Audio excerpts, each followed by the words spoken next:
Alors voilà, là, nous sommes en direct, mais, mais je suis seul. Bonsoir, Golden.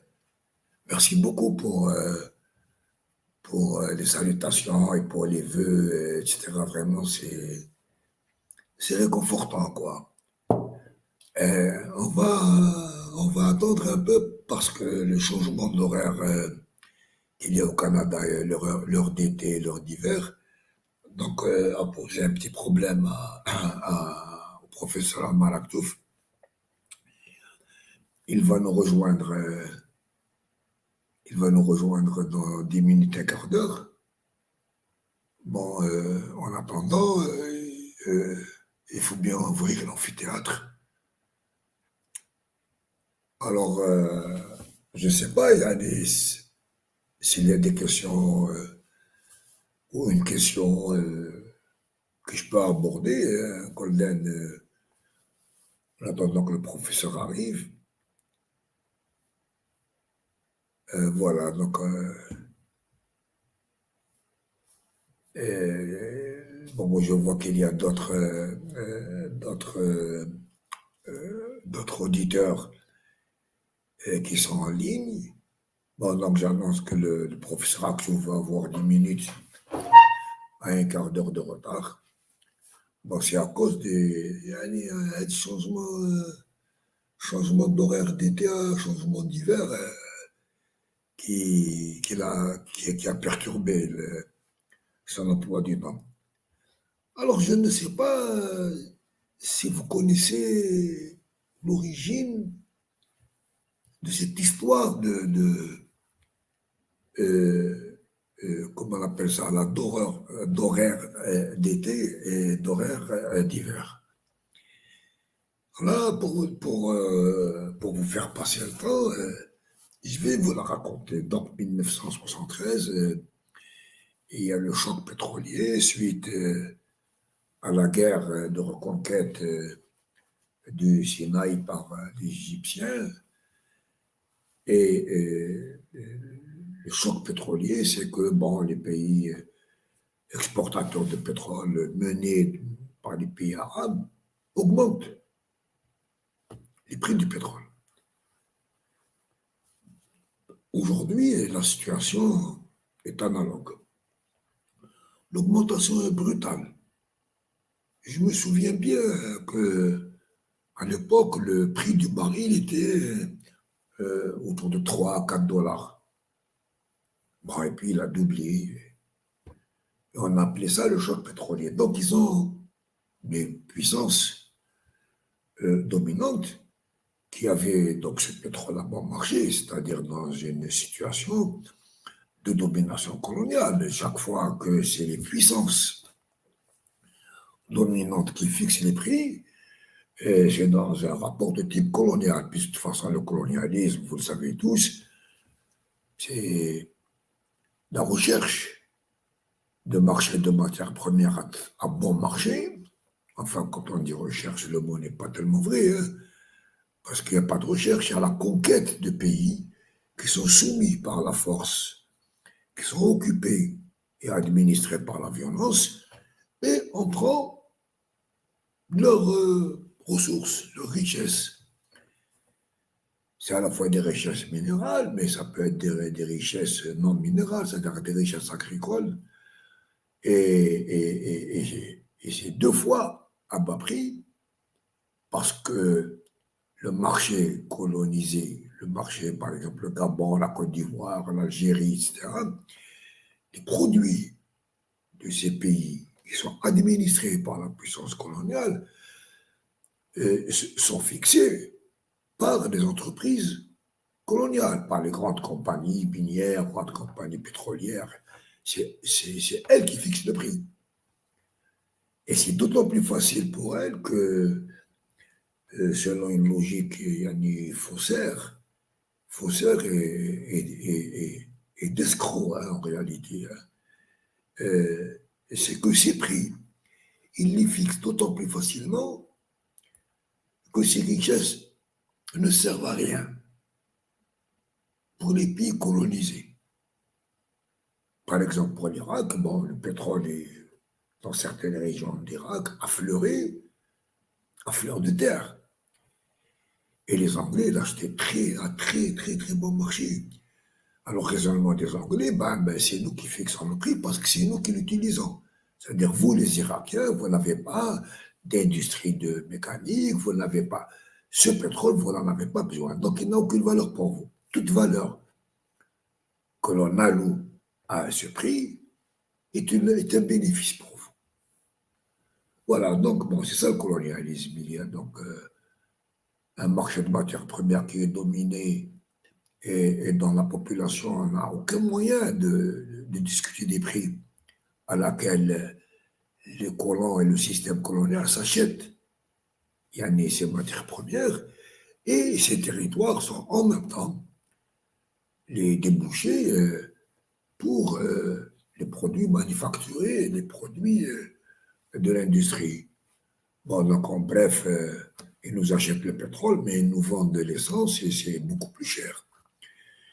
C'est pas le pétrole, ils nous vendent le mazout, ils nous vendent le kérosène, ils nous vendent plein de dérivés pétroliers qui sont extrêmement chers. Ça va du goudron jusqu'au plastique, etc. Bon.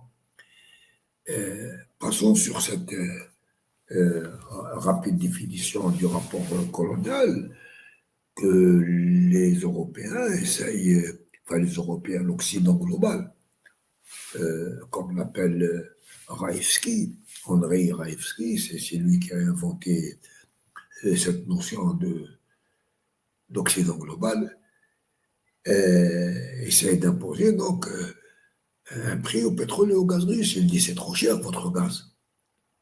C'est trop cher, donc on va vous imposer un prix.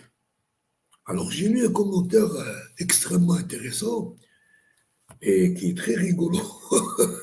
c'est quelqu'un qui a fait un commentaire, il dit c'est comme si c'est le client qui va fixer le prix de la bière. Bon, le commentaire est accepté sur un site qui s'appelle un réseau international. Donc, bon, c'est un réseau européen, donc le type, le gars qui a fait le commentaire, bon, il est dans la culture européenne, donc la bière. Bon, alors, c'est le client. Alors, c'est le client qui fixe le prix de la bière. C'est exactement cela. Donc, le choc pétrolier va frapper le système mondial à cause de la surprise de la guerre et du franchissement du canal du Suez. Et c'était, bon, pour eux, surprise. Bon, peu importe que maintenant on dise que peut-être que Sadat avait informé les Américains, bon, que Sadat ait trahi, ça, il n'y a absolument aucun doute. Mais cette guerre n'était pas une trahison. Cette guerre a été menée de façon courageuse par les troupes égyptiennes. Les troupes algériennes ont rejoint le combat dans la zone du déversoir quand les Israéliens ont pu entrer par le déversoir et elles ont joué un rôle de blocage de l'avancée israélienne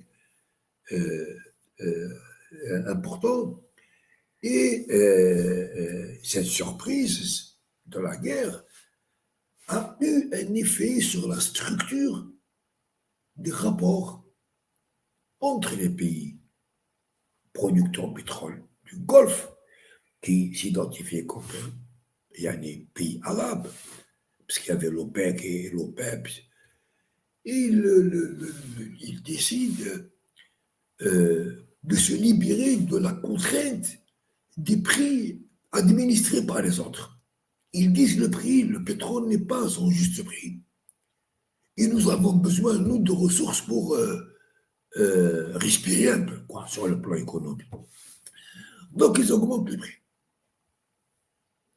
L'augmentation des prix du pétrole, évidemment, amène une chaîne d'augmentation en aval, c'est-à-dire le prix de l'essence augmente, le prix du gasoil augmente, et le prix de l'électricité augmente. Donc, il y a une campagne qui va s'appeler la chasse au gaspillage. Alors, il ne faut pas gaspiller l'électricité. C'est comme aujourd'hui.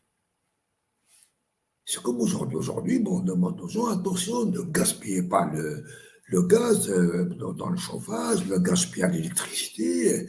Et si vous le faites, nous allons nous retrouver dans une situation d'inconfort. Et donc déjà à l'époque, ils avouaient que le confort européen euh, était payé par les pays anciennement colonisés, tout comme le confort américain aujourd'hui est payé par le dollar. Et il y a donc de tas de détails, de conseils à la télévision, à la radio, dans les journaux. Donc la chasse au gaspille et l'idée lumineuse, avec un jeu de mots bien sûr, puisqu'il s'agit d'électricité, qu'elle trouve, c'est gagner en hiver 1 heure d'électricité. De toutes les façons. Le soir, lui, il va tomber au moment où il tombe. On ne peut pas modifier le moment où tombe le soir. On ne peut pas non plus modifier le moment où le jour pointe. Mais ce qu'on peut modifier, c'est le moment où les gens se réveillent le matin. Alors si en hiver, on recule l'heure d'1 heure dans la montre, eh ben, les gens qui se réveillent à 7 heures du matin, disons à 6 heures du matin en été, et en été, bon, ils ne gaspillent pas d'électricité quasiment, parce qu'à 6 heures du matin, il fait déjà jour. Mais en hiver, s'ils se réveillent à 6 heures du matin, il est obligé d'allumer dans la maison, d'allumer dehors. Donc il y a 1 heure d'utilisation d'électricité. Donc ben, au lieu qu'il se réveille à 6 heures, il se réveille à 7 heures. Bon, en général, en décembre, le soleil il se lève, il pointe plutôt entre 7h30 et 8 heures. Bon, après, ça s'allonge de décembre jusqu'en été. Tout comme de décembre à avant, le, l'heure déclinée, de l'heure d'été à l'heure d'hiver. Mais il gagne 1 heure.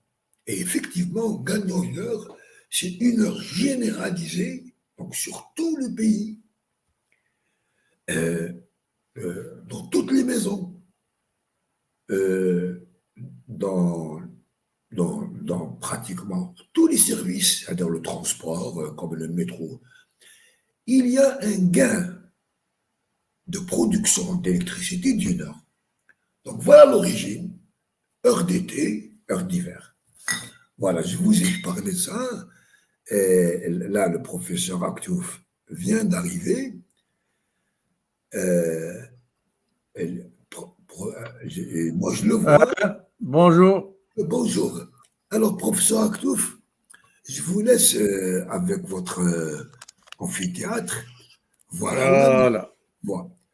Alors, j'ai profité de l'occasion pour parler de l'origine du changement d'horaire entre l'été et l'hiver. La guerre de 73 et le choc pétrolier de 73. Bien sûr, bien Là, sûr. je vous laisse. Et d'après plusieurs spécialistes, ça ne sert à rien. Alors, bienvenue, professeur, et je vous laisse avec votre amphithéâtre. Merci beaucoup, merci. C'est un grand plaisir depuis le temps. Et j'en profite pour te souhaiter un bon retour, c'est Mohamed, parce que toi aussi, comme moi, on subit un peu les doux ravages du temps qui passe. Et donc, on a le syndrome du bobo qui se déplace, du tamal ou qui se déplace d'un endroit à l'autre et périodiquement. Et donc, voilà, désolé pour le public d'avoir à interrompre de temps en temps pour des raisons de santé, puis aussi pour d'autres raisons. Des fois, personnellement en tout cas, bon, il y a eu la Coupe du Monde, on ne voulait pas non plus perturber ou parasiter cet événement que tous les compatriotes suivent et à peu près tous ceux qui nous écoutent avec tellement de ferveur et de concentration. Donc voilà, donc cet événement-là étant fini, la santé étant revenue, disons, plus ou moins fonctionnelle, alhamdoulilah. Alors voilà, donc on va continuer avec moi donc les éléments qu'on avait commencé à éplucher depuis un certain temps. Et donc vous avez vu, chers auditeurs, chers amphithéâtres, chers fidèles, bon, vous êtes régulièrement entre 250, 300, 400, 450 à suivre ce que j'essaie de dire.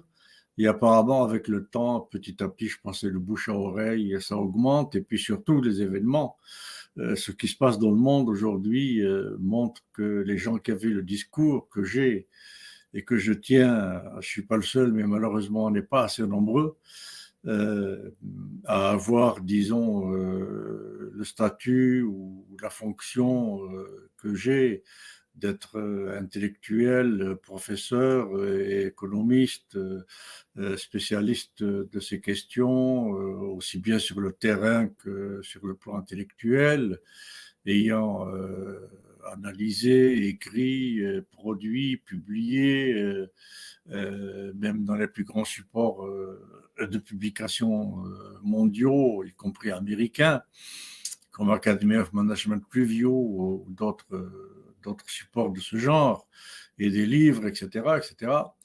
Et donc, tout ça montre que des gens comme le Club de Rome, comme moi, comme Noam Chomsky, comme Baroness Wheatley, comme Suzuki, comme Naomi Klein, comme enfin d'autres encore plus anciens, comme René Dumont, comme Albert Jacquard, comme Hubert Reeves, etc., etc. Bon, Edgar Morin, plus ou moins, avec sa pensée complexe, etc., qui induit à penser l'économie et le management autrement qu'en simple outil pour faire de l'argent. Eh bien, le temps prouve et l'histoire que nous avions raison, malheureusement. Je le regrette. Comme je l'ai déjà dit plusieurs fois, j'aurais préféré avoir tort. Et ces gens-là, dont je connais plusieurs, même si un certain nombre, malheureusement, sont décédés aujourd'hui, il me manque beaucoup, notamment le grand Albert Jacquard. Et donc, voilà, l'histoire nous donne malheureusement raison sur ce pessimisme, entre guillemets, dont nous faisions preuve face à la façon dont l'humanité dominante, je dis bien l'humanité dominante, c'est-à-dire l'Occident, alors mène et conduit ce qu'on appelle pudiquement les activités humaines dans, dans le jargon des officines autorisées comme l'OCDE, le Fonds monétaire, la Banque mondiale, les COP 25, 26, 27, 15, 18, 36, je ne sais pas, on n'en compte plus. Ces espèces de cirques qui ne servent qu'à déplacer des jets privés et des avions supersoniques qui augmentent encore plus le problème plutôt que de le régler. Et après, ben, comme vous le savez, on a des grands blablabla avec des grands communiqués communs et des grandes déclarations d'intention qui, évidemment, ne vont aboutir à rien. Alors, si vous faites le calcul, jusqu'à présent, l'Occident a beaucoup plus donné à l'Ukraine. Je ne vais pas me prononcer sur ce problème parce que ce n'est pas le sujet, mais ceux qui sont au courant savent très bien les sous-entendus que je veux exprimer à propos de ce problème. Eh bien, les dizaines de milliards de dollars et d'euros qui ont été donnés à l'Ukraine auraient pu déjà colmater beaucoup de brèches et de dégâts significatifs à travers le monde à cause du dérangement climatique et du dérangement de la biodiversité, du dérangement écologique, du dérèglement écologique causé par ces dites activités humaines. Bon, alors moi je préfère ne pas les appeler activités humaines. Je les appelle tout simplement façon et manière de faire de l'économie et de la gestion dans le monde. Voilà où est le problème. Le problème, il est là, il n'est nulle part ailleurs. Notre façon de faire fructifier, de transformer ce monde en dollars, en PNB, en PIB, en croissance, en milliers de milliards qui s'accumulent dans les banques de façon scandaleuse et dans les poches des grands patrons qui sont toujours les héros quand ça va bien et jamais les coupables quand ça va mal, eh bien tout ça est infiniment scandaleux et arrêtons d'appeler un crocodile un chat, un crocodile c'est un crocodile et un chat c'est un chat. Donc ce n'est pas des activités humaines, parce que dans les activités humaines, on peut inclure le théâtre, le cinéma, la poésie, la littérature, le sport, etc., etc. Tout ça, c'est les activités humaines. Non, ce n'est pas les activités humaines.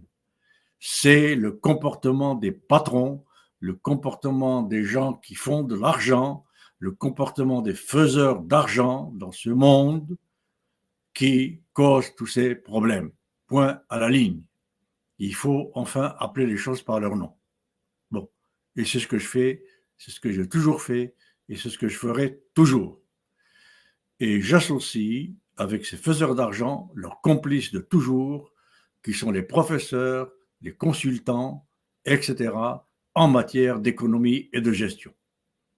Les écoles d'économie, notamment néolibérales, business economics, etc., je n'ai pas besoin de préciser, ce sont les dominantes, et les écoles de gestion qui ne sont que néolibérales, puisqu'une école de gestion n'est rien d'autre que le lieu où se constitue le bras armé de la pensée économique dominante qui est néolibérale.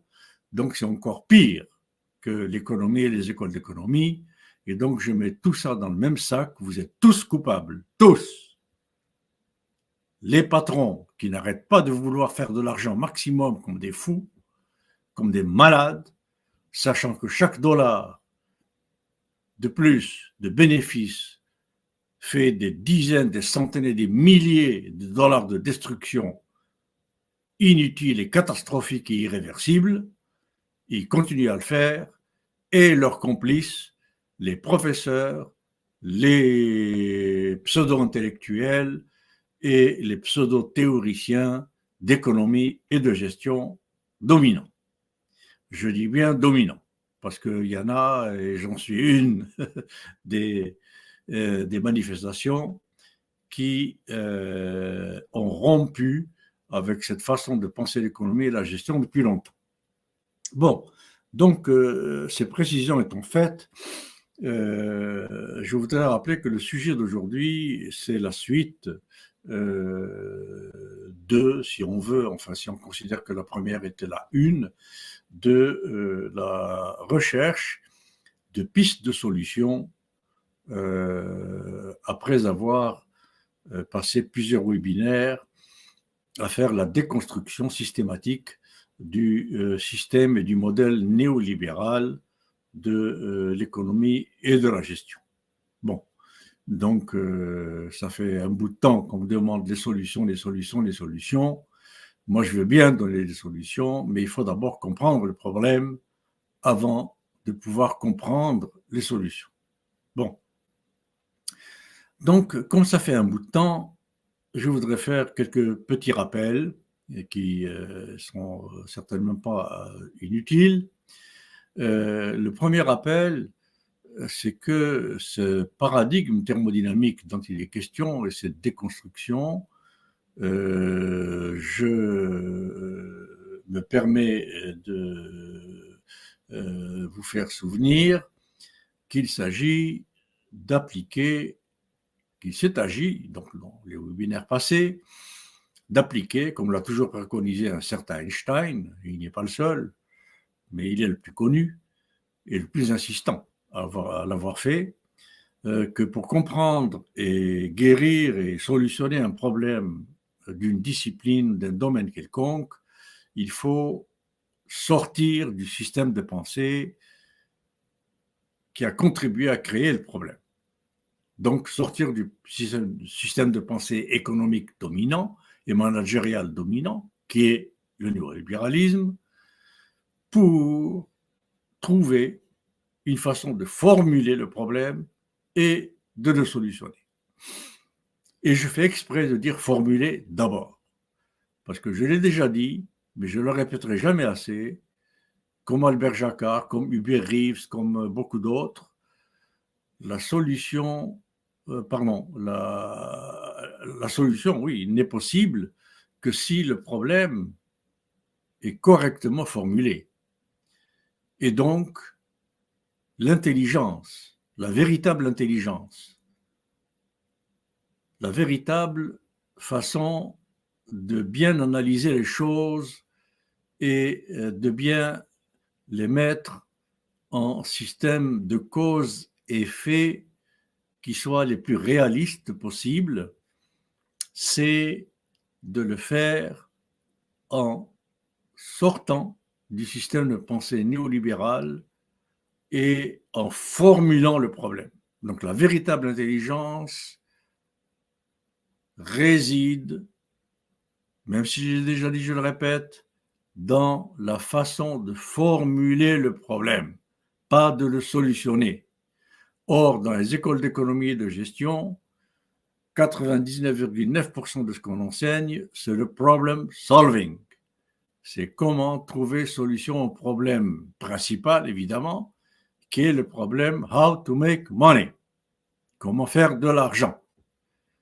Et ça, je l'ai déjà dit aussi, je ne sais combien de fois, c'est le plus stupide des problèmes qu'on puisse exprimer. How to make money.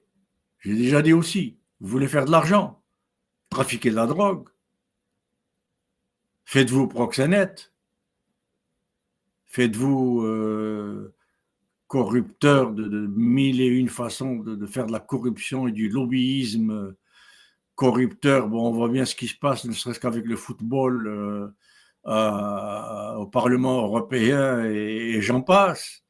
Bon, alors donc le problème, c'est pas how to make money. Le problème économique et gestionnaire, c'est how to make smart money. Comment faire de l'argent intelligemment. Et intelligemment, la définition de l'intelligence, c'est de faire des choses adaptées. Adaptées à quoi? Adaptées au contexte, adaptées au problème tel qu'il se formule en lui-même et non pas tel que je le formule pour satisfaire mes intérêts de faire beaucoup d'argent. Ça, c'est pas la formulation du problème, ça. Ça, c'est une façon d'exprimer un vœu, un désir, un caprice égoïste et fou. Je veux faire de l'argent, voilà le problème. Alors, trouvez-moi les solutions. Ça, il faut être malade pour penser comme ça. Bon, donc, la véritable façon de penser, c'est comment continuer à faire vivre, comme l'a dit Aristote, moi-même et ma communauté humaine, y contribuer de façon adaptée. C'est ça l'intelligence. Adaptée à quoi? Adaptée à ce que permet la nature, à ce que permet le confort minimum de vie pour la communauté humaine, à ce que permet la continuité de l'intérêt général de la communauté humaine et non pas l'intérêt égoïste, capricieux, fou, dément, démentiel, indécent, scandaleux de quelques-uns d'amasser des fortunes qui aujourd'hui, dans les banques, se mesurent en milliers, dizaines de milliers de milliards de dollars. Avec quoi? Avec la Covid, avec les vaccins, avec les maladies, avec les épidémies, avec les guerres. La guerre d'Ukraine est en train d'enrichir les banques occidentales à un niveau que vous n'avez aucune possibilité d'imaginer, particulièrement les banques américaines, anglaises, françaises, etc., européennes, etc., etc., particulièrement, bien évidemment. Tout comme les migrants, ou les dits migrants, enrichissent les banques européennes, anglaises, françaises, parce que vous pensez bien que les 2 000, 3 000 à 6 7 000 euros que ces pauvres diables payent, paraît-il, d'après les discours officiels, par personne pour traverser la Méditerranée ou la Manche, ou d'autres contrées de mer, même en Atlantique, eh bien, ces euros, ces dollars par milliard finissent évidemment dans les banques de Paris, de Londres, de New York, de Rome, et sûrement pas dans les banques de Cotonou ou de Ouagadougou ou encore moins d'Alger. Alors même avec les migrants, ils s'enrichissent. Alors ne parlons pas de la drogue, ne parlons pas de tout ça, des crimes, des guerres, tout ça les enrichit, tout. Alors vous voyez un peu toute la complexité du problème. Alors j'ai essayé avec la thermodynamique, et je répète que je suis le précurseur, en toute fausse modestie assumée, de ce paradigme thermodynamique que j'ai débuté donc dans ma réflexion depuis les années 70. Et aujourd'hui, il y a une bonne partie dans la stratégie de mon livre, La stratégie d'autruche, une partie dans des articles publiés ça et là, bon, je ne sais plus où, un peu partout. Si vous cherchez sur Google, vous trouverez. Et en partie en vidéo, notamment ma leçon inaugurale de 1993 pour mon titulariat à HEC Montréal, et la leçon inaugurale de 2015, mais est en espagnol, que j'ai faite pour l'inauguration de l'année académique 2015 de la Colombie. Et aussi dans d'autres vidéos qui circulent, et notamment dans des publications dans Ecotimes d'Alger et dans le journal Pour Presse de Belgique, le site journal Pour Presse, .presse tout simplement sur Google. Voilà. Alors donc ces précisions étant faites, la dernière, c'est celle qui consiste à vous rappeler que ce paradigme thermodynamique, qu'est-ce qu'il nous dit? Il nous dit que finalement, et j'y reviendrai parce que j'ai promis d'y revenir avec Sib Hamidi quand on attaquera l'analyse du passage de l'économie politique à l'économie business dans laquelle nous sommes aujourd'hui, et ça sera toute une série de webinaires, et je vous conseille vivement d'y participer et d'être assez assidu parce que ça ne sera pas facile, et ça ne sera pas court non plus, ça ne sera pas trop difficile non plus pour quiconque prête attention et de façon active et attentive, et ça sera extrêmement important pour compléter toutes les explications que j'ai données jusqu'à maintenant, mais c'est totalement inédit parce que je n'ai encore écrit nulle part et pratiquement encore dit nulle part, sauf quelques bribes par-ci par-là. Bon, donc avant d'aller vers ça, vers cette déconstruction à partir de l'économie politique elle-même, donc depuis la naissance de la pensée, de la notion même d'économie, eh bien, j'ai essayé, avec ce paradigme thermodynamique, de vous montrer comment le résultat aujourd'hui, avec le néolibéralisme, est une catastrophe. Est une catastrophe annoncée que, personnellement, pour les gens qui me connaissent, j'ai annoncé depuis 30, 40 ans, dans tous mes colloques, mes congrès, mes conférences, mes interviews, etc., je disais systématiquement que la mondialisation néolibérale, et je le répète dans Stratégie d'autruche notamment, bon, les autres livres aussi, comme Altogashi, comme il y en a d'autres, mais notamment celui-là, que cette mondialisation néolibérale, notamment quand on parlait tellement de la mondialisation, allait détruire de façon systématique et de façon complètement régulière et assidue et rigoureuse, tout ce qui fait, ce qui nous permet d'avoir encore du vivant sur cette planète et le minimum de bien-être que nous avions encore il y a 30 ou 40 ans. Parce qu'aujourd'hui, ce bien-être est déjà ravagé à 80%, sinon plus, à l'échelle globale, bien entendu. Bon, et moyenne. Alors donc, ce paradigme thermodynamique, qu'est-ce qu'il nous apprend? Il nous apprend, et ça je l'expliquerai encore plus en détail plus tard, quand on utilisera des schémas, des PowerPoint, des animations, etc., qui seront nécessaires pour bien comprendre, parce que c'est quand même de la pensée complexe. Eh bien, c'est que le profit, qui est la base de tout ce qui est croissance, de tout ce qui est PNB, tout ce qui est PIB, tout ce qui est chiffre d'affaires, tout ce qui est argent qui rentre dans les banques, etc., etc.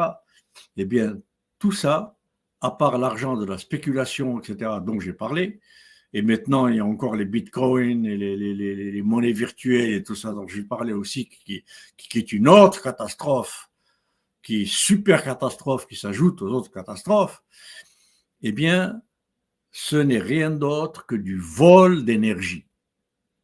Le profit, c'est du vol d'énergie, parce que le profit, c'est de l'argent c'est de l'énergie. Pourquoi l'argent, c'est de l'énergie? Parce que l'argent ne se fabrique en premier lieu et en toute première cause ou causalité ou finalité, sinon pour payer le travail de quelqu'un quelque part. Or, donc, si le profit, c'est de l'argent qui a servi à payer le travail de quelqu'un quelque part, et l'argent qui circule, c'est de l'argent qui a servi à payer le travail de quelqu'un quelque part, eh bien, l'argent, c'est de l'énergie. Et ça, Karl Marx a été l'un des premiers à l'établir en utilisant cette formule, le capital circulant, enfin le capital qui circule, vos cartes de crédit, l'argent que vous avez dans votre poche, dans votre compte en banque, partout, enfin ce qu'on appelle la monnaie fiduciaire, parce que le zolote, c'est de la spéculation, c'est autre chose, même s'il y a une certaine quantité de travail, là aussi, on y reviendra plus tard, eh bien, Marx a dit, ce n'est rien d'autre que du travail cristallisé. Voilà. Alors, la carte bancaire que vous avez dans votre poche, dans votre portefeuille, c'est du travail cristallisé, donc de l'énergie. Dès que vous allez retirer 1 dollar, 10 dinars, 100 dinars, ou 1 euro, ou 20 euros, ou 50 euros avec ça, vous retirez avec une certaine quantité d'énergie qui a été volée à qui? Je l'ai déjà démontré, je le ferai encore plus en détail et plus en profondeur plus tard, à qui? Eh bien, d'abord à la nature, la pollution, bien entendu, la contamination, les animaux qui meurent, la biodiversité, là, etc. Voilà, la COP 15 qu'on vient de vivre et qui en parle en long et en large, et etc., etc. Et puis, évidemment, le vol qui s'appelle l'exploitation. Alors, demandez-vous pourquoi un des comptes de comptabilité, l'un des principaux, s'appelle le compte d'exploitation. C'est quand même pas pour rien. S'il s'appelle le compte d'exploitation, c'est parce qu'il y a quelqu'un qui exploite quelqu'un. Alors ne venez pas me dire « Ah oui, mais c'est le sens du mot exploitation dans le sens de exploiter, faire fructifier la terre. » Eh bien, vous exploitez la terre aussi. C'est la même chose. C'est de l'exploitation. Or, l'exploitation, c'est du vol. Point à la ligne. Et donc, dans toutes les écoles d'économie, toutes les écoles de gestion, on enseigne qu'on exploite. Et on le dit carrément, compte d'exploitation. Bon, mais tout le monde fait comme si cette exploitation n'était pas d'exploitation. Voilà. Comme par hasard, c'est une forme d'exploitation qui n'est plus du vol, qui n'est plus de la spoliation, qui n'est plus... bon, c'est de l'exploitation. Voilà, on exploite.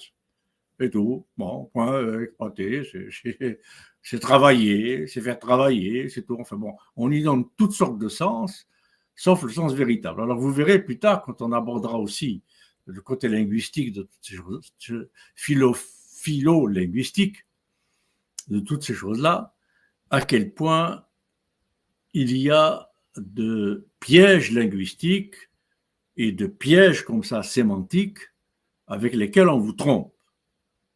Par exemple, demandez-vous pourquoi le point en comptabilité, pour ceux qui s'y connaissent en comptabilité, où on commence à faire des profits selon les quantités produites et la main-d'œuvre et les frais fixes et les frais variables engagés, le point à partir duquel on commence à faire des profits s'appelle le point mort. Est-ce que vous pensez qu'il s'appelle le point mort pour rien? Il n'y a rien qui meurt là? Eh bien, je vous ferai la démonstration plus tard de qu'est-ce que c'est qui meurt à ce point-là, qu'on appelle le point mort, à partir duquel le patron commence à s'enrichir. Bon, enfin bon, donc voilà ce que nous a démontré la thermodynamique. Alors, si le profit, c'est du vol d'énergie continue, a fortiori, s'il est maximum, parce qu'on veut du profit maximum, eh bien, c'est du vol maximum d'énergie de la nature, de l'être humain, du vivant, de la biodiversité, du cosmos, de l'atmosphère, de la ionosphère, de la couche d'ozone, de tout ce que vous voudrez, du climat, etc., etc., etc., etc. Bon, alors maintenant, après ça, on m'a dit, bon, quelles sont les solutions? Bon, alors, je vais préciser deux petites choses. Une, bon, par solution, s'il vous plaît, même si j'ai déjà dit, je le répète. Arrêtez d'entendre par solution, Monsieur Aktouf, dites-nous, malgré tout ce que vous nous avez expliqué, comment est-ce qu'on peut continuer à être des patrons qui font de l'argent, des leaders qui remplissent des comptes en banque, qui remplissent des comptes à Londres, à New York, à Machin, à Londres, voilà, donnez-nous, malgré tout ce que vous nous avez expliqué là, qui marche pas, qui va pas, qui est catastrophique, dites-nous, voilà, quelle est la solution pour continuer, mais c'est de la folie. Ou alors, ceux qui pensent comme ça n'ont rien compris à ce que je dis. Ce genre de solution-là, je ne l'ai pas. Et je ne peux pas l'avoir. Après tout ce que je vous ai dit, je ne peux pas vous dire quelle est la solution pour continuer à faire du profit quand je viens de vous dire que le profit, c'est du vol d'énergie qui tue tout ce qui nous permet de continuer à vivre. Non mais, il faut être schizophrène. Or, j'espère que je ne le suis pas. Alors, beaucoup me posent ces questions-là, et quand je leur demande, dans des congrès, conférences, etc., en public, mais qu'est-ce que vous entendez par solution? Eh bien, très généralement, c'est ça leur réponse. Comment continuer à faire de la croissance? On a besoin de croissance, on a besoin de profit, on a besoin de banques, on a besoin d'argent qui circule, on a besoin de ceci, on a besoin de... Mais je leur dis, mais vous n'avez rien compris, ou il y a quelque chose qui ne va pas dans le dialogue qui s'établit entre nous, parce que c'est un dialogue de sourds dans ce cas-là. Bon, alors, finissons-en avec ce dialogue de sourds. Alors, quelles sont les solutions? J'avais commencé à donner une, je vais donner une deuxième. La première, la dernière fois, j'avais dit, première des solutions, c'est de cesser de vouloir être riche. Bon, ça va étonner beaucoup de gens. S'il vous plaît, arrêtez ça. Et arrêtez d'enseigner et de dire à vos enfants, devenez riches, soyez riches. Plus il y a de riches, plus ce monde est détruit. Bon, dans tout ce que j'ai dit avant, il y a déjà des démonstrations de ça. Et je peux en faire d'autres démonstrations. Et s'il y en a qui sont pressés, lisez l'excellent livre de Hervé Kempf, K-E-M-P-F, journaliste, essayiste, écrivain français bien connu, qui s'intitule tout simplement « Comment les riches détruisent la planète ». Voilà un livre. Parmi, vous pouvez en trouver des dizaines, juste avec ce genre de titre. Bon. Alors donc, arrêtez de penser à être riche. Faire un certain budget par année, par mois, pour vivre, oui, ce qu'on appelle travailler pour vivre et non pas vivre pour travailler. C'est un peu la même chose. Alors, travaillez, faites votre profession, faites, etc., etc., mais pour faire des gains et un budget qui vous permet de continuer de vivre normalement, et comme l'a dit Aristote, en adaptation, donc intelligemment, et en harmonie avec le bien-être général de la communauté et de la nature. Alors, une fois que vous avez atteint ce budget-là, stop. Ce qui veut dire, impliqué par cette première solution, qu'il faut inverser une des séquences les plus centrales qu'enseigne l'économie management néolibérale, malheureusement, de façon folle, dangereuse et stupide. Qu'est-ce qu'on se dit en économie management néolibérale dominant?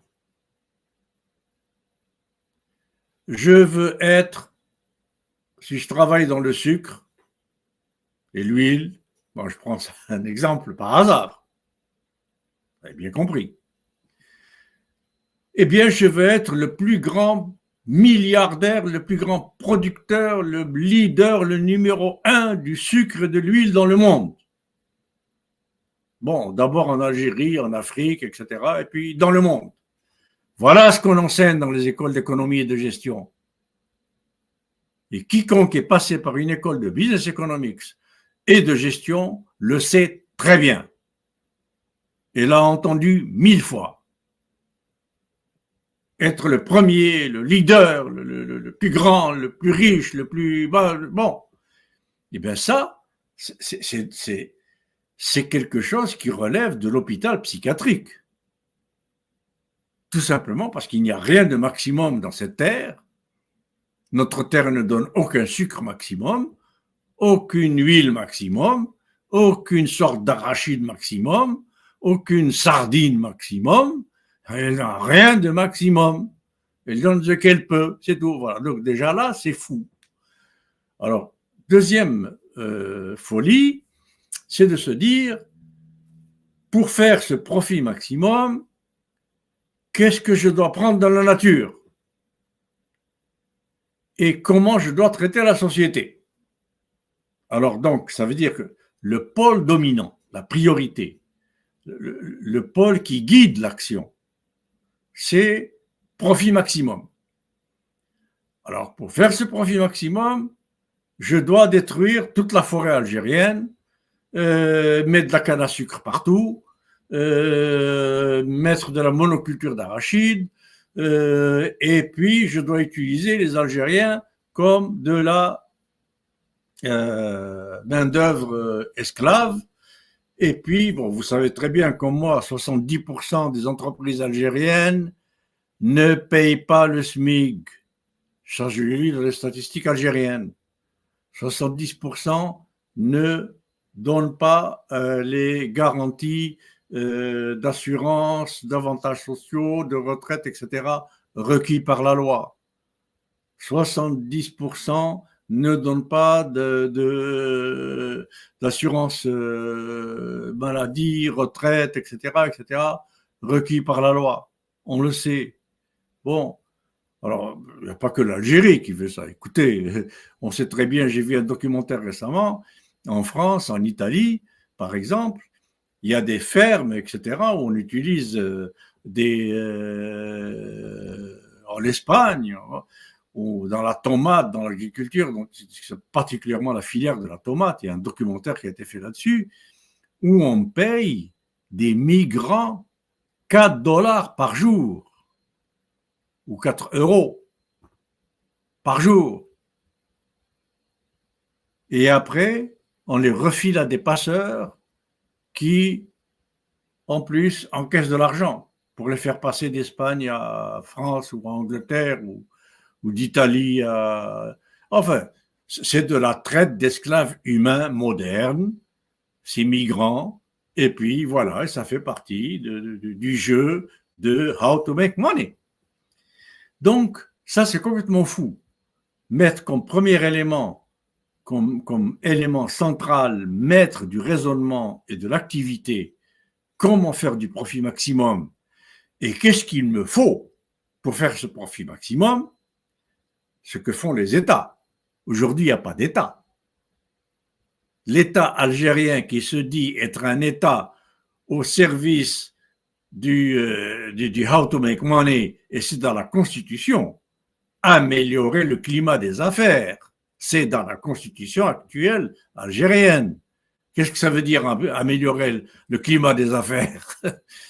Ça veut dire permettre à Bouygues, à Bolloré, à Pinault, à machin, à un truc, je ne vais pas citer les entrepreneurs algériens, de faire le plus d'argent qu'ils peuvent.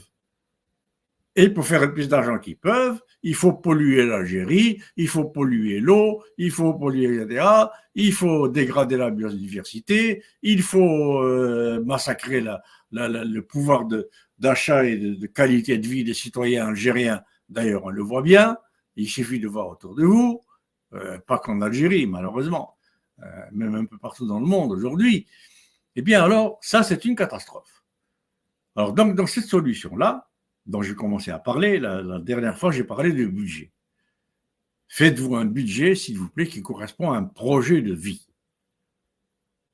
Et un projet de vie qui ne soit pas « je veux devenir le plus riche ». Ça, c'est un projet de vie complètement idiot, imbécile, taré, indécent, malade. Mettez tous les adjectifs péjoratifs que vous voudrez là-dessus. Aucune intelligence là-dedans, aucune. Al Capone, Lansky Meyer, je ne sais pas moi, Bugsy Siegel, l'autre, l'italien Lucky Luciano, ben, tout ça, ils en ont fait de l'argent. Énormément d'argent.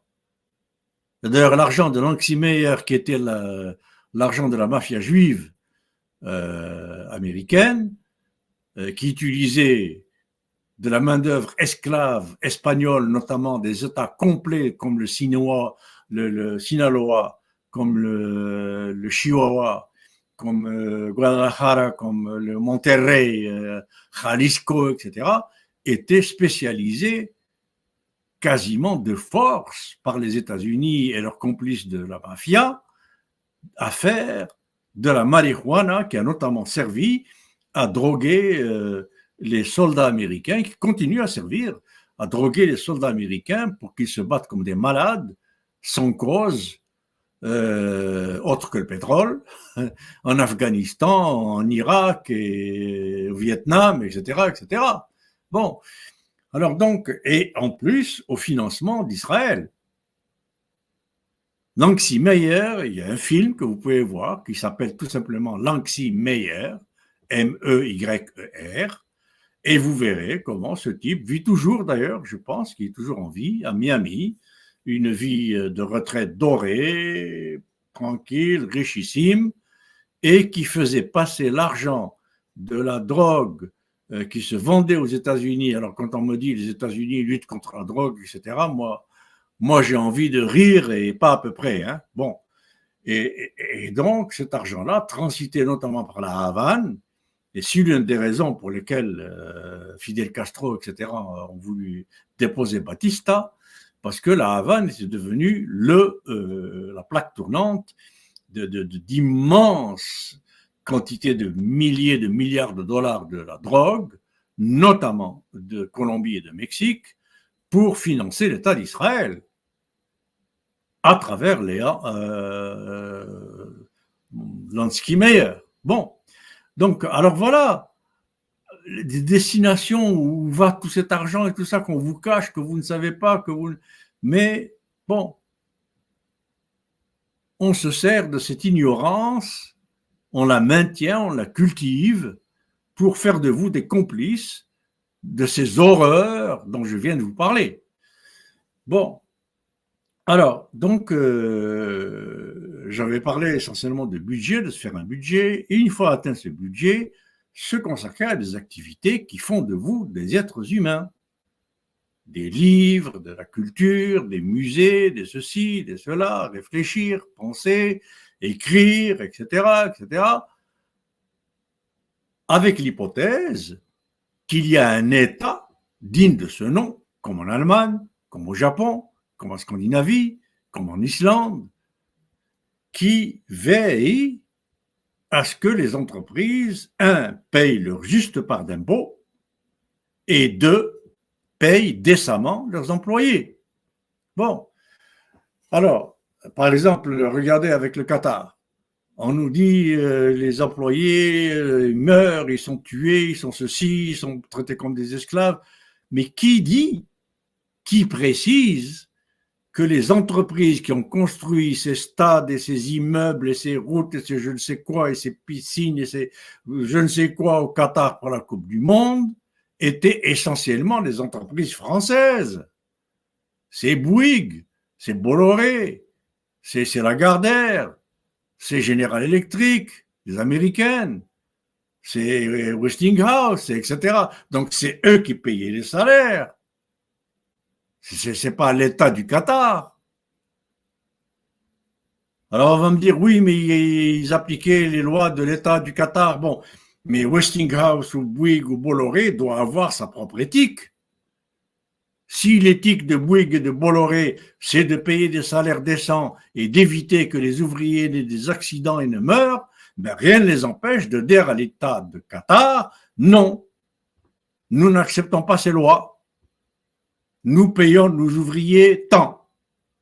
Et nous voulons une ambulance par chantier, nous voulons une clinique par 2 chantiers, un hôpital, je sais pas quoi. Qui les en empêche? Alors voilà comment on se moque de nous.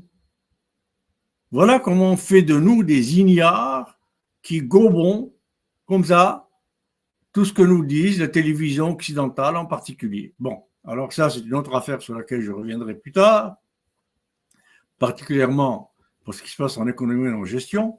Donc la dernière fois j'avais parlé de ça, se faire un budget, puis bon, des livres, etc. J'avais donné mon exemple. Et donc voilà, pour revenir à cette séquence, faire le profit maximum et se demander ben, qu'est-ce qu'il me faut pour faire ce profit maximum, et c'est ça qu'on enseigne dans les écoles d'économie et de gestion. On vous enseigne, voilà ce qu'il vous faut, voilà ce qu'il faut faire pour atteindre l'objectif de faire du profit maximum. Comment traiter l'ouvrier comme une savate, comment le remplacer par des robots, comment, etc., etc., comment polluer la nature et faire des lobbying et de la corruption, tout ce qui s'ensuit pour échapper aux lois et aux sanctions et tout ce qui s'ensuit. Et d'ailleurs, ceux qui font les lois sont eux-mêmes des milliardaires et des multimilliardaires et font partie du même monde. Bon, alors, ce qu'il faudrait, continuation de cette solution de budget dont j'ai parlé la dernière fois, c'est d'inverser cette séquence. Numéro 1, qu'est-ce que la nature, en Algérie par exemple, me permet de faire comme profit sans lui faire de dommages en utilisant par exemple les champs de la Métidja. Jusqu'où je peux aller dans la culture, dans les fertilisants, dans les pesticides, etc., dans je ne sais quoi, dans l'exploitation des champs de la Mitidja sans y porter dommage et quel profit ça me permet. Et je ne fais pas plus, pas un sou de plus que ce profit-là.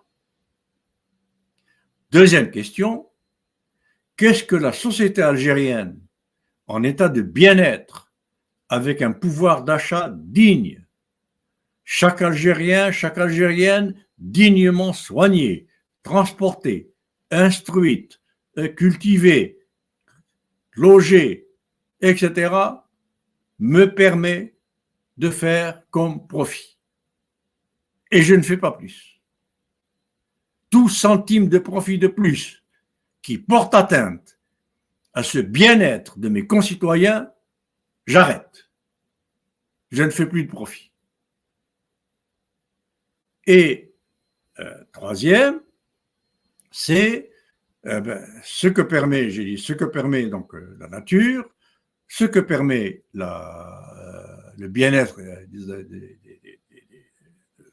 communautés humaines qui m'entourent, et troisième, ce qui permet à un État digne de ce nom de faire en sorte qu'il ait les moyens, donc les impôts, les taxes, etc., les moyens nécessaires pour assurer les filets sociaux, les infrastructures, les routes, les autoroutes, les hôpitaux, les immeubles, les habitations à loyer modéré, etc., le bien-être des pauvres, des munis, des laissés pour compte, etc.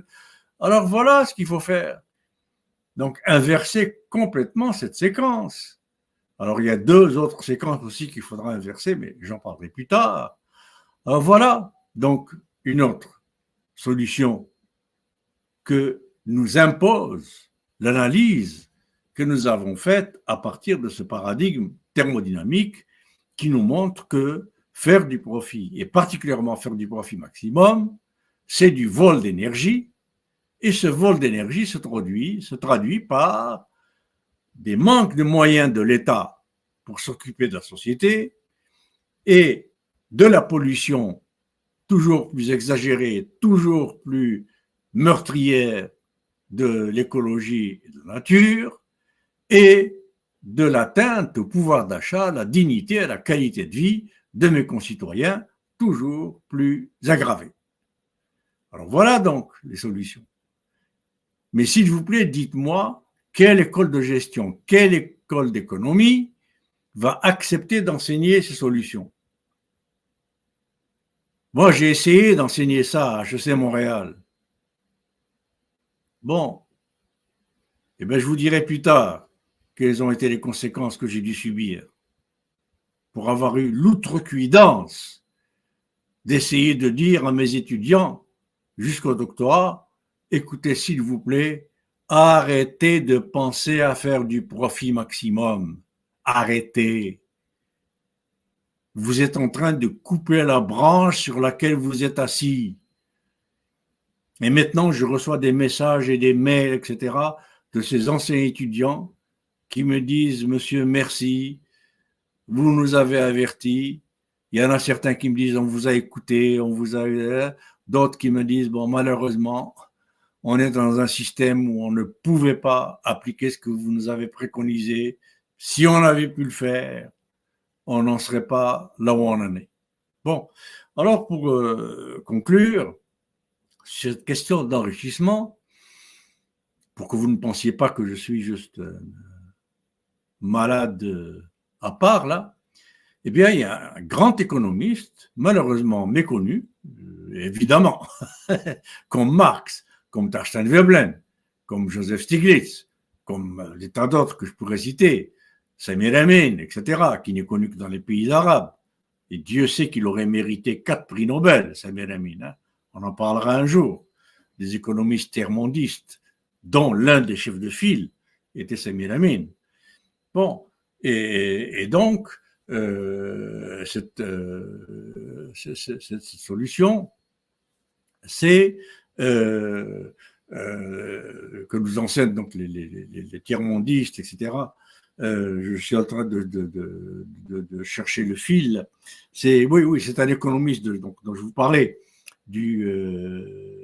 excusez-moi parce que je travaille sans notes, sans PowerPoint, j'essaie de mémoriser pour attirer plus votre attention et avoir une discussion comme ça, les yeux dans les yeux avec vous. Et puis pas passer par ces espèces d'intermédiaires dits pédagogiques qui tuent l'attention et l'interaction directe, humaine et significative et signifiante qu'on peut avoir dans une conversation comme ça entre nous. Donc ça, cet économiste s'appelle John Hobson. H-O-B-S-O-N. Je suis sûr que tous ceux qui m'écoutent ne le connaissent pas. même les économistes. Mais évidemment, ils ne vont pas être enseignés dans une école d'économie dominante, business économique et économie néolibérale, quand il a écrit un livre qui s'appelle Impérialisme, après avoir visité l'Afrique. Ou encore un Thorstein Veblen, qui commence son livre qui s'intitule The Theory of the Firm, par la phrase suivante, d'ailleurs comme Schumpeter, je pense qu'il s'est inspiré de Schumpeter, qui a écrit ça dans Capitalisme, Socialisme et Démocratie, l'homme d'affaires n'est pas l'ami de l'économie. Le businessman n'est pas l'ami de l'économie. C'est son pire ennemi. Parce que ce que veut le businessman, ce que veut le patron, ce que veut l'homme d'affaires, c'est faire des profits, point. C'est ce qu'a dit Taylor aussi, j'ai déjà dit, je pense, dans son témoignage devant la commission sénatoriale américaine quand on l'a accusé d'être à la source par son système Taylor des désordres sociaux, des grèves, etc., qu'il y a eu en 1911 aux États-Unis. Eh bien, ces patrons, etc., ce ne sont pas les amis de l'économie, ce sont les ennemis. Et je vous expliquerai ça plus tard aussi par un autre biais, qui est le biais de la finance, quand j'aborderai la façon dont l'économie politique a été transformée en business economics, en économie néoclassique, en économie néolibérale, en business economics et en finance. Ça, c'est une autre argumentation et une autre forme de raisonnement pour expliquer la même chose que ce que je suis en train de dire maintenant. Donc, les hommes d'affaires, etc., disent ces gens-là, ne sont pas les amis de l'économie, ce sont les ennemis. Pourquoi? Parce qu'ils veulent que du profit. Et Thorstein Veblen, par exemple, dans The Theory of the Firm, il ajoute, pour faire des profits, ces gens-là sont prêts à semer la misère autour d'eux. Et d'ailleurs, on le voit bien. Ces gens-là sont prêts à détruire tout ce qui est autour d'eux si ça leur donne de l'argent. Et on le voit bien. Ces gens-là sont prêts à faire de la non-qualité, des mauvais produits, des produits qui coûtent des fortunes et qui ne valent rien en tant que produits, qui s'abîment, ce qu'on appelle l'obsolescence programmée, qui s'abîment très vite, qui se cassent très vite, qui sont maintenant même irréparables, il faut les jeter et acheter des neufs, etc., etc. Eh bien, ils vont le faire. S'il faut faire de la non-qualité, ils vont le faire.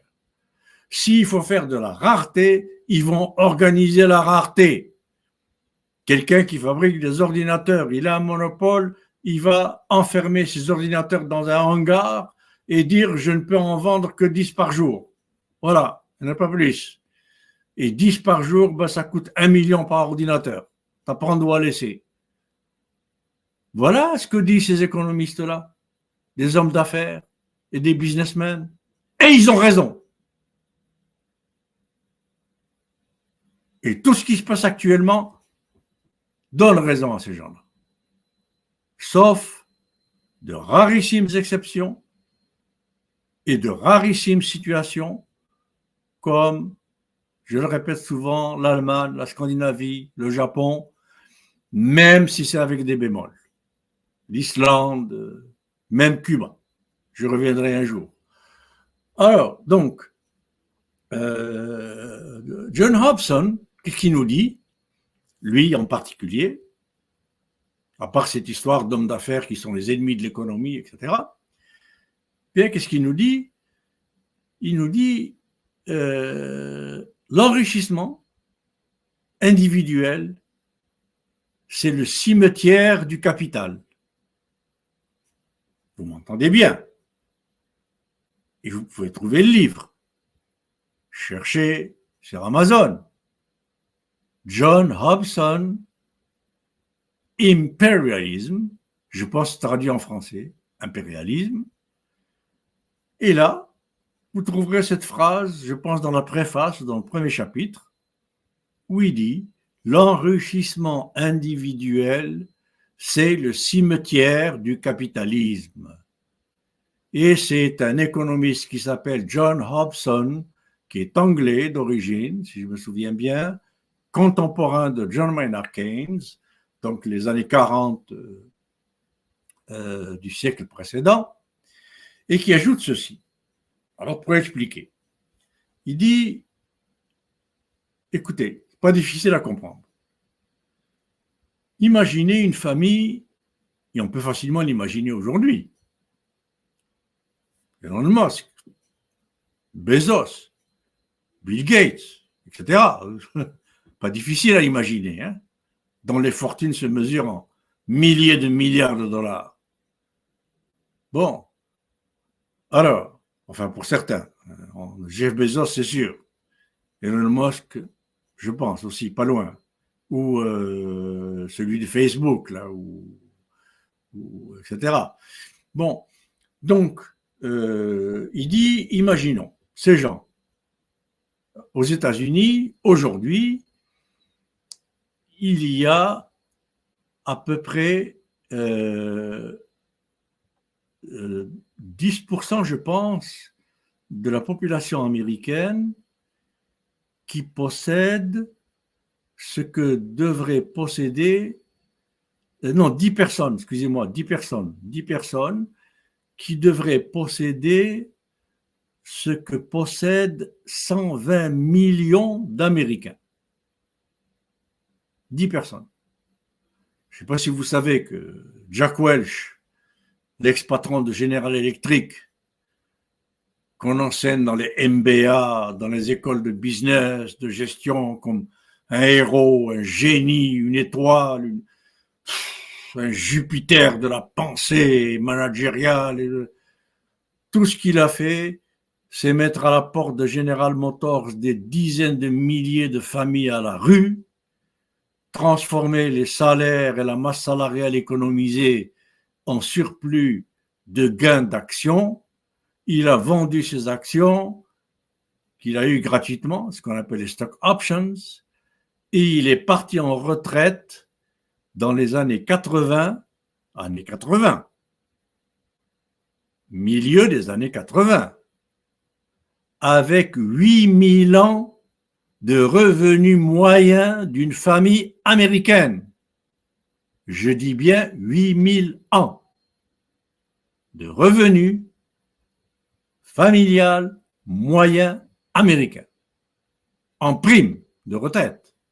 C'est juste une prime, un bonus. Alors le reste, ces villas, ces châteaux, ces avions, ces yachts, tout ça, on ne les compte plus. Et ce monsieur Jack Welch est enseigné jusqu'à aujourd'hui. Dans ma propre école d'HEC Montréal, il y était encore, je ne sais pas s'il y est toujours parce que là je suis à la retraite, enseigné comme un héros, un exemple absolu de génie de gestion. Bon, alors voilà ce que veut dire John Hobson. Si vous essayez de faire le calcul en revenus algériens, 8000 ans de revenus moyens américains transposés en revenus algériens. C'est simple. $1 américain par rapport au dinar algérien, disons que c'est 1 à 15 ou à 20 minimum. Bon, donc ça voudrait dire à peu près 200 000 ans de vie des salariés moyens algériens. 200 000 ans. Est-ce que ça fait du sens pour quelqu'un qui m'écoute là? On va où avec ces folies? Dans les écoles de business économique et de gestion, je suis désolé, on n'enseigne plus rien d'autre que de la folie. Et je vous en ferai la démonstration petit à petit, quand je passerai de l'économie politique à la business économique, à la gestion, etc. Comment on est passé d'une certaine forme de sagesse à aujourd'hui de la folie totale, de la folie à hospitaliser dans un hôpital psychiatrique immédiatement. Bon, alors donc, ce John Hobson, des années 40 du siècle dernier, nous dit, voilà, prenez une personne qui a ce genre de fortune, disons 10 millions de dollars de l'époque, qui n'est pas beaucoup, hein, disons 10 milliards, et toute sa famille, c'est à peu près 10 personnes. Il y a lui, Jack Welch, disons, sa femme, ses 4 enfants, son chien, bon, son chauffeur, sa bonne, son jardinier, 10 personnes.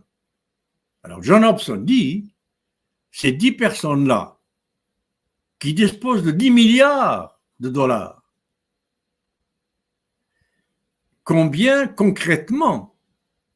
de combien concrètement vont-elles contribuer à l'économie réelle qui fait vivre ce monde et les gens de ce monde? Alors, il donne les exemples suivants. Par exemple, de combien de kilos de café, concrètement, ont-ils besoin par mois pour prendre leur petit déjeuner? À 10 personnes. 2 kilos? 3 kilos? Bon. De combien de kilos de viande, de beefsteak, de gigot ont-ils besoin par mois pour vivre à 10? 20 kilos? 15 kilos? S'ils en mangent pas mal? Bon. De combien ont-ils besoin de litres de lait par semaine ou par mois ou pour leur petit déjeuner, leur biberon et leur thé au lait, je sais pas quoi? Combien? 20 litres? 30 litres? Bon. Alors, ce qu'il veut dire, c'est ceci. Je simplifie, évidemment. Évidemment. Mais sans trahir la pensée de John Hobson. Ce qu'il dit, c'est finalement ce que dit aussi Hervé Kampf, par exemple, dans Comment les riches détruisent la planète, à sa façon. C'est tous ces milliardaires-là, finalement, à quoi ils servent? Tous ces riches que nous enrichissons, à quoi nous servent-ils? À quoi? Sinon à alimenter les discours des politiciens qui profitent de leur argent et de leur corruption pour se faire élire, soi-disant, entre guillemets, etc., à quoi ils servent dans l'économie réelle avec les fortunes colossales, gigantesques qu'ils font? À quoi? On nous dit il y a du ruissellement, il y a la théorie du ruissellement, ça va ruisseler. On nous dit ils vont créer des emplois. Bon, tu dis, toi, État, tel milliardaire, super milliardaire d'Algérie, et je le laisse être super milliardaire parce qu'il va créer de l'emploi, eh bien, contrôle qui crée de l'emploi. Va contrôler. Envoie des contrôleurs. Envoie des mandataires et des commissaires de l'État et des commissaires des finances, etc., pour vérifier combien d'argent ils mettent dans leur poche et combien d'argent ils mettent dans l'emploi créé. Va le vérifier. Qui le fait? On leur donne des subventions par millions. Et on dit avec ces subventions, ils vont créer de l'emploi, ils vont créer de la richesse pour le pays, Qui contrôle ça? Qui contrôle qu'est-ce qu'ils ont créé? Sinon, de quoi s'acheter des yachts et des jets privés, des je ne sais quoi. Qui contrôle? Qui fait attention? Bon, alors un jour, le moment venu, je vous raconterai une histoire personnelle dans comment j'ai fait contribuer à faire entrer Ubisoft au Canada et faire aujourd'hui du Québec et du Canada l'un des plus grands carrefours du monde des jeux électroniques et des effets spéciaux, et comment j'ai contribué à faire revivre un énorme quartier de Montréal qu'on appelle le Vieux Montréal grâce à ça, avec le Premier ministre et le vice-premier ministre du Québec de l'époque, et je vais vous raconter comment je leur ai donné une façon de faire pour s'assurer que les subventions qu'ils allaient donner à Ubisoft sont des subventions qui, effectivement, créeront de l'emploi et contribueront à ce que cette partie de Montréal s'améliore et que la vie des gens qui y vivent s'améliore. Mais ça viendra en temps voulu. Donc, voilà ce que nous dit Thorstein Veblen, et je vais conclure avec ça. Il nous dit ces 10 personnes, finalement, avec leur consommation concrète, réelle, dans l'économie réelle, on ne parle pas là de l'économie de luxe, qu'ils aient acheté des cellulaires à 500 000 euros, ou des jets personnels à 2 milliards, ou des yachts à 1 milliard, ou je ne sais quoi. Ça, c'est de l'économie de luxe, dont la théorie a été élaborée par un de mes amis qui s'appelle Michel Chossudovsky, professeur distingué d'économie mathématique à l'Université d'Ottawa. Vous le trouverez, c'est un de ses livres très courants, connus. Michel Chossudovsky, l'économie de luxe, je pense que c'est comme ça que s'intitule son livre, ou la mondialisation et l'économie de luxe, quelque chose dans ce genre. Ça ne sert à rien. Ça ne va pas dans l'économie réelle. Ça, c'est ce qu'on appelle le secteur tertiaire non marchand, dont j'ai déjà parlé, et qui ne peut survivre que si les autres secteurs sont déjà des secteurs qui vivent bien. Et c'est pour ça que j'ai dit, par exemple, j'ai écrit, ça a été publié, je ne sais plus où, que un entretien d'ailleurs avec Sibra Hamidi, que avec les idées du pouvoir algérien actuel de faire de l'Algérie un pays de l'économie de la connaissance, eh bien, j'ai intitulé ça l'Algérie fait fausse route. Comment voulez-vous faire de l'énergie, de l'économie de la connaissance quand l'université algérienne est classée dans le 15e sous-sol du 10e sous-sol des classements mondiaux? Avec quoi vous allez faire des gens avec de la connaissance pour faire de l'économie de la connaissance? Où est la connectivité Internet, les électroniciens, les informaticiens, les usines qui fabriquent des microprocesseurs, des ceci, des cela, tout ce qui s'ensuit? Mais c'est de la pensée magique. C'est penser Papa Noël, économie de la connaissance comme ça. Alors c'est un peu ce que nous dit Thorstein Veblen. On se tourne comme ça vers des espèces d'économies virtuelles qui sont au fond du vent, qui ne peut exister que si et seulement si les parties de l'économie réelle existent et sont fortes et solides, c'est-à-dire l'économie de l'extraction, le premier secteur, la transformation, le deuxième secteur, et le tertiaire marchand, qui est le troisième secteur, comme les hôtels, les restaurants, les routes, etc. Bon, ça, c'est le secteur tertiaire marchand. Bon. Mais les spectacles, les jeux vidéo, etc., le golf, dont je viens de parler, ça ne peut pas, l'économie de la connaissance, etc., ça ne peut pas survivre par soi-même. Bon, donc c'est ça que veut nous dire Thorstein Veblen. Ces riches vont participer peut-être à cette économie-là qui ne sert à rien, qui est que du virtuel, qui ne peut exister que si le reste existe déjà et est déjà fort, très fort. Et il nous dit, sinon, le grand problème, c'est que ils empêchent des millions et des millions et des millions et des dizaines de millions d'autres citoyens de pouvoir, eux, contribuer à cette économie réelle pour qu'elle soit forte et solide et pour qu'elle puisse produire ce facteur, ce fameux secteur tertiaire non marchand, dont l'économie de la connaissance, et qui puisse être fort. Bon, à son époque, on ne parlait pas comme ça, mais évidemment, j'actualise ce qu'il voulait dire. Alors, en termes encore un peu plus concrets, il veut dire ceci. si on laisse, Obama essayer de le faire, avec les gens de Hollywood, avec les gens du spectacle, avec les gens du Super Bowl, du football américain, etc., qui jonglent avec des milliers de milliards et qui sont du secteur tertiaire non marchand, avec les banques de Wall Street, de réduire à 500 000 $ leur revenu annuel, quand ils en avaient pour 500 millions, pour certains. Évidemment, il n'a pas réussi.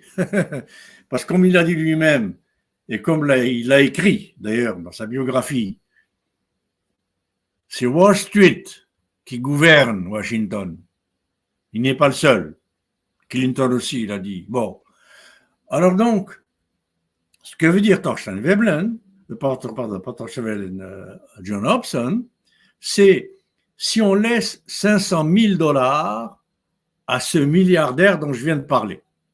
Bon, 500 000 $ en 1940 par an pour vivre dans le super luxe, c'est déjà l'Himalaya. Bon, on ne peut pas souhaiter plus si on est sain d'esprit.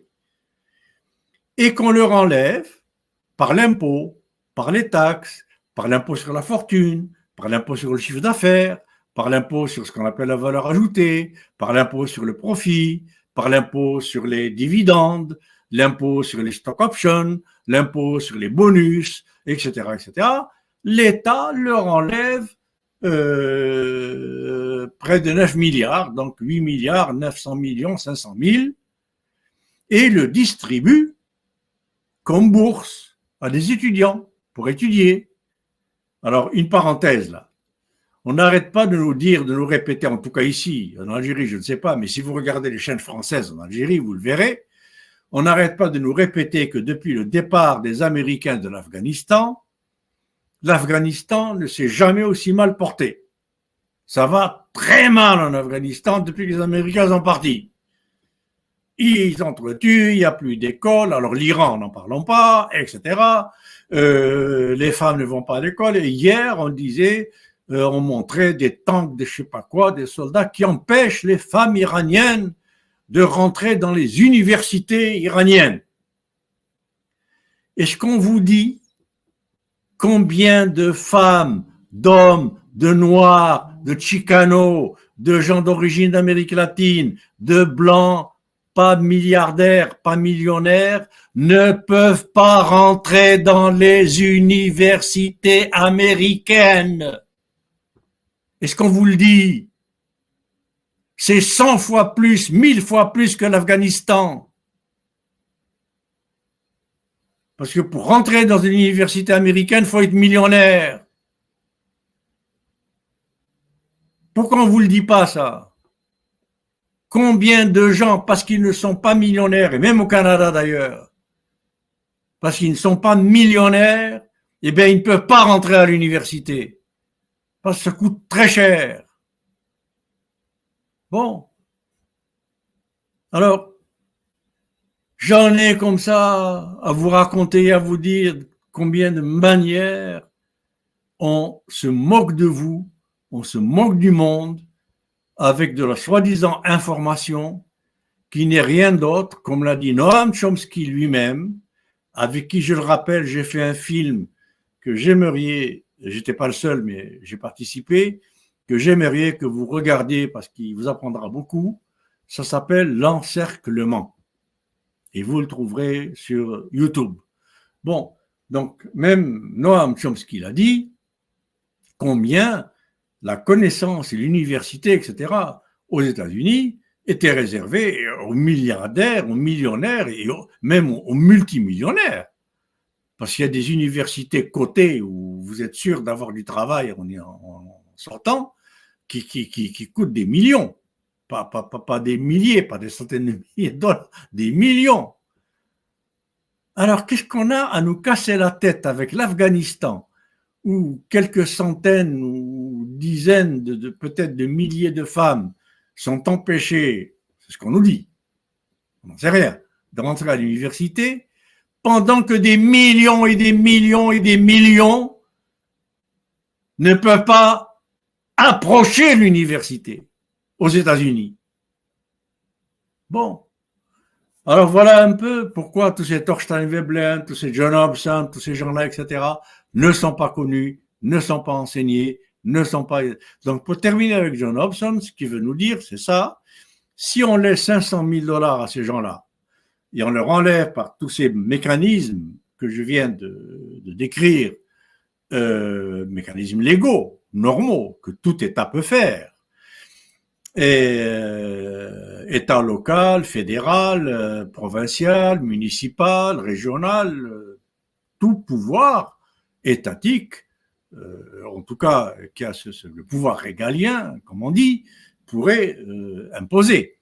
Eh bien, avec ce 9 milliards 900 millions 500 000 $ qu'on distribuerait comme ça à des gens avec des bourses, à des employés à qui on augmenterait le salaire. Est-ce que vous savez que le salaire minimum au Canada, aux États-Unis, tout ça, ça tourne autour de 15 $, 18 $ par jour? Qui peut vivre par heure, pardon? Qui peut vivre avec ça au Canada et aux États-Unis, avec le coût de la vie qu'il y a ici? Eh bien, j'ai des collègues dans les universités, HEC Montréal, etc., économistes, ma prof de management, qui défendent cette idée que plus de 15 ou 18 $ par heure pour les employés, eh bien, ça va faire dégringoler l'économie, la croissance, la récession, l'inflation, mais des millions et des millions et des milliards aux patrons et à leurs collaborateurs et à leurs petits copains politiciens. Tout ça, ça ne provoque aucune inflation, aucune stagflation, aucune forme de surchauffe, aucune forme de récession ou de baisse de croissance. Mais enfin, c'est incroyable. C'est incroyable. Alors, je vous parlais de Noam Chomsky, je ne sais pas si j'ai terminé ma phrase. Noam Chomsky dit textuellement, aux États-Unis, on n'instruit pas les gens, on les endoctrine.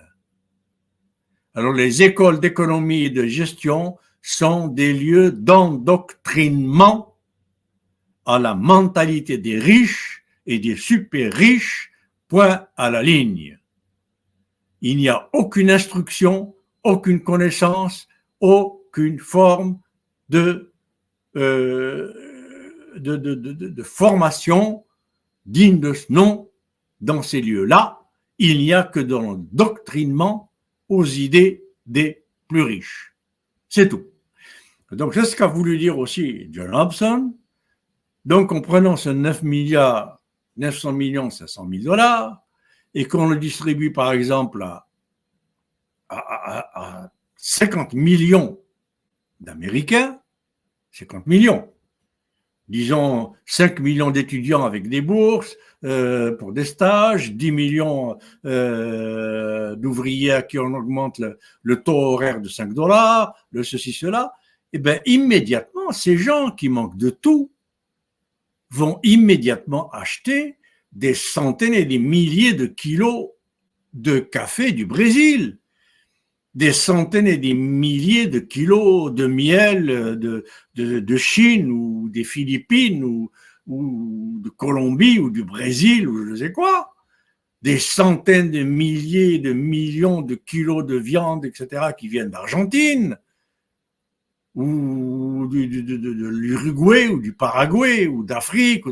des centaines et des milliers de millions de kilos de cacao, etc., qui viennent d'Afrique. Et alors, l'économie mondiale s'en portera infiniment mieux. Il n'y aura plus de chômage dans le café au Brésil. Il n'y aura plus de chômage dans les bananes au Honduras. Il n'y aura plus de chômage dans le cacao en Afrique. Alors voilà donc la deuxième solution, celle qui vient de tout ce que je viens de dire, à partir d'arrêter de vous enrichir indéfiniment, Parce que l'enrichissement individuel infini, c'est la mort du capitalisme. John Hobson. Et 2, redistribution systématique des richesses, parce que la santé d'une économie, ce n'est pas ce qui gonfle les poches et les coffres des riches. C'est ce qui va dans les poches des peuples et de la communauté. Merci pour votre attention. La semaine prochaine, on verra une troisième solution et vous serez un peu surpris. Merci beaucoup. C'est Mohamedi, je ne sais pas s'il y a des questions, des commentaires.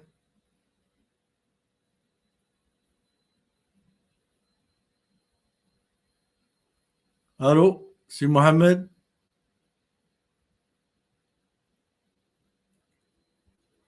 Je me demande s'il n'y a pas eu une coupure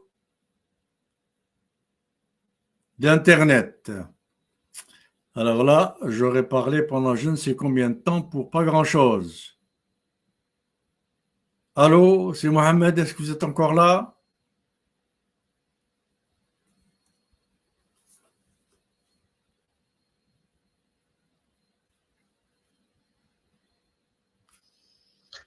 Allô? Allô, c'est Omar. Oui. C'est urgent parce que c'est Mohamed qui. Omar, tu m'entends? Oui, oui, je t'entends là, oui, parce que j'avais mis mon téléphone en silence. Ah ben écoute, moi je ne suis pas dans le studio. Oui, je t'entends là, oui, parce que j'avais mis mon téléphone en silence. Oui, mais je ne suis pas dans le studio. Ah bon, et alors s'il y a des questions et des commentaires, comment on fait? Non, je ne peux pas parce que je ne suis pas du tout dans le studio. J'ai été déconnecté du studio. Mais je ne peux pas parce que je ne suis pas dans le studio. Ah bon, ben donc j'arrête là et puis on prendra les questions la semaine prochaine. La vidéo a marché jusqu'au bout. Ah, très bien. Donc maintenant je quitte et la semaine prochaine on fera une séance questions-réponses. Non, attends, la semaine prochaine, non, il y a un problème. Une séance questions-réponses. D'accord, mais c'est Omar. Oui. Il y a un problème. Il faut qu'on quitte ensemble. Alors qu'est-ce que je fais? Nous devons faire tous les deux éteindre l'ordinateur en même temps. Bon, donc j'attends que tu me dises. Mais on va le faire maintenant, c'est ça l'économie de la connaissance. Alors je clique tout de suite, je clique sur quitter le studio. Oui, quitter le studio si tu peux. Donc je clique tout de suite. Absolument. Voilà, je clique dessus. Voilà.